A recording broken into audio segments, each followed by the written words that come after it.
Hello, my name is Jeryl Hartt with the School of Prophetic Evangelism. It is my purpose in this series of teachings to equip you to more effectively and successfully see the power of God when you do the Jesus style of ministry. In this blog, I've called it, How Do You Spell Faith? Well, some of you may remember the antacid commercial that went something like this. How do you spell relief?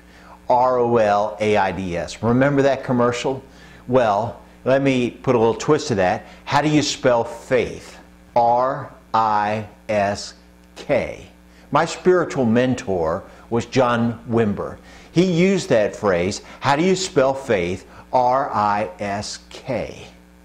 There is a measure of risk involved in treasure hunting for divine appointments, doing street healing encounters outside the walls of the church, or speaking a word of command in front of someone else. Risk is part of the faith barrier. Part of the faith risk barrier is the risk of appearing foolish.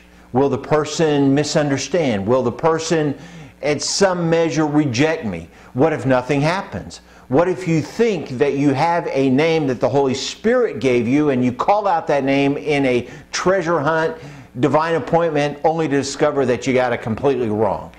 There is a measure of risk when doing that. On the faith risk barrier, John Wimber used to teach, so you say you've tried healing prayer and it just doesn't work for you. But Wimber would add, pray for 200 people with your hands stretched out in faith and then tell me it does not work.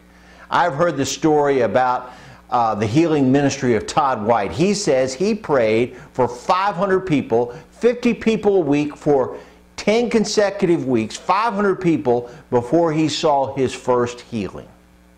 So how do you spell faith? You spell it R-I-S-K. My name is Jeryl Hartt with the School of Prophetic Evangelism. Now go out this week, have some fun, and take a little bit of R-I-S-K.